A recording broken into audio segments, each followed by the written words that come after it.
नमस्कार, आप देख रहे हैं कौशाम्बी वॉइस। मैं हूं आपके साथ पलक शर्मा। आइए नजर डालते हैं खबर की ओर। कौशाम्बी लोकसभा चुनाव में निर्दलीय प्रत्याशी के रूप में राजेंद्र कुमार सोनकर उसे पाना भैया ने किया नामांकन। कौशाम्बी और प्रतापगढ़ जिले में घूम घूम कर जनता से मिल रहे राजेंद्र सोनकर। उन्होंने कहा, जनता का मिल रहा है अपार समर्थन। कौशाम्बी जनपद के सरदारपुर के रहने वाले हैं राजवंश सोनकर। तीसरी बार लड़ रहे लोकसभा का चुनाव।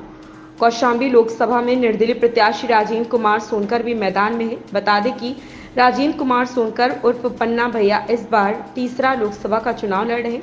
उन्होंने नामांकन करने के बाद कौशाम्बी लोकसभा के 3 तहसील और प्रतापगढ़ की 2 तहसील में जनसंपर्क किया।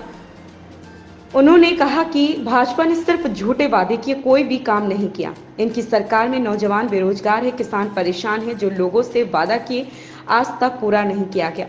यही वजह है कि विनोद सोनकर का भी विरोध हो रहा है और वह मुंह दिखाने लायक जनता के सामने नहीं है।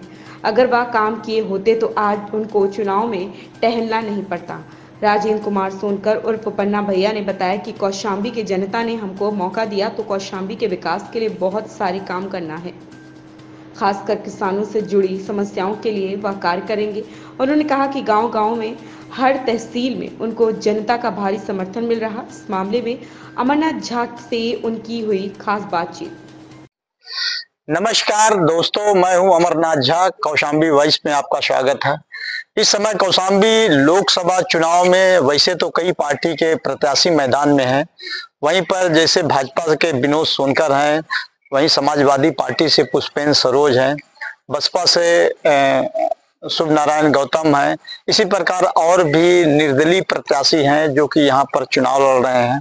ऐसे में राजेंद्र प्रसाद सोनकर उर्फ पन्ना भैया भी निर्दलीय प्रत्याशी के रूप में कौशाम्बी में चुनाव लड़ रहे हैं।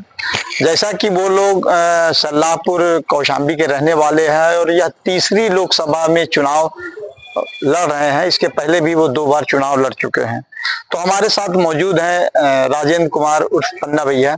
आइए जानते हैं कि वो कैसे जो है तो चुनाव लड़ रहे हैं और किस प्रकार का उनका समर्थन मिल रहे हैं।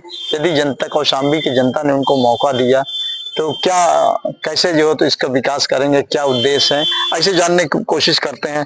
सबसे पहले तो राजेंद्र जी, आपका कौशाम्बी वॉइस में स्वागत है। नमस्कार, स्वागत। आप जो है तो चुनाव लड़ रहे हैं लोकसभा में, कैसे समर्थन मिल रहा है और क्या रणनीति है, कैसे चुनाव लड़ रहे हैं आप?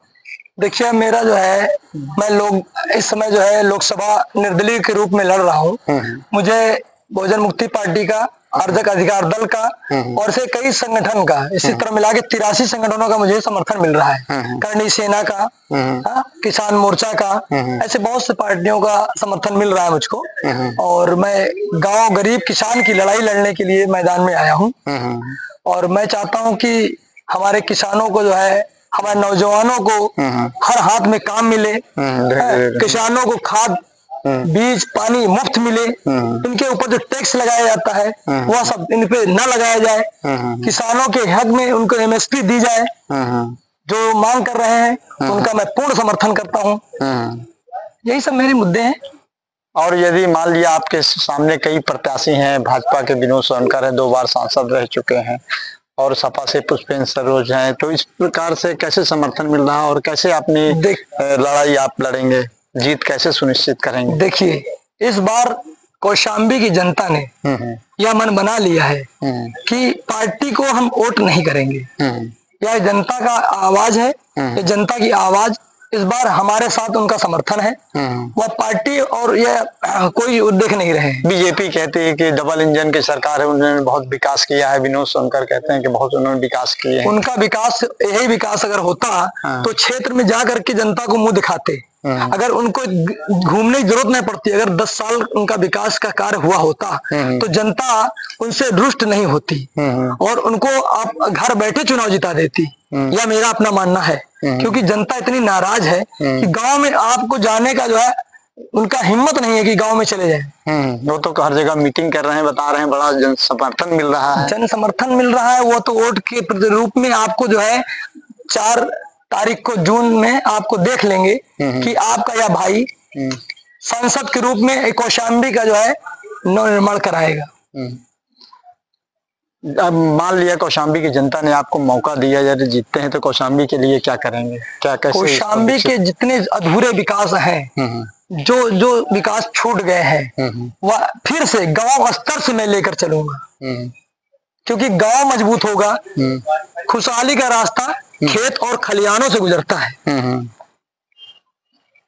तो आप मंडी से भी जुड़े रहे हैं, किसानों की उससे जुड़े रहे हैं, काम करते रहे, इसके बारे में क्या, इसके बारे में मंडी के बारे में, मान लिया किसानों से जुड़ी समस्याओं के बारे में कैसे देखते हैं आप? मंडी से किसानों को जो असुविधा हो रही है, जैसे उनका माल जा रहा है तो उस पर जो है टोल टैक्स लगाया जा रहा है, या ना होना चाहिए। और किसानों को जो है खाद बीज, वो मैंने पहले कहा कि सब मुफ्त मिलना चाहिए, उनको पानी मुफ्त मिलना चाहिए। यह सारी मुद्दाएं हैं जो किसान जिससे परेशान है। सबसे बड़ी परेशानी किसानों को जानते हैं क्या है? वो आवारा पशुओं से। आवारा पशु दिन भर जो है किसान बैठकर घर में रहता है, लेकिन शाम को खटिया बिछा के अपना खेत ताकता है। वह किसानों की सबसे बड़ी समस्या है। उससे हमारा किसान बहुत परेशान है। उसकी फसलें सब चढ़ जा रहे हैं, उनका अनाज मतलब जहां 10 बोरा होना था वो 2 बोरे में परिवर्तित हो जा रहा है। इसलिए किसान बहुत आक्रोशित है।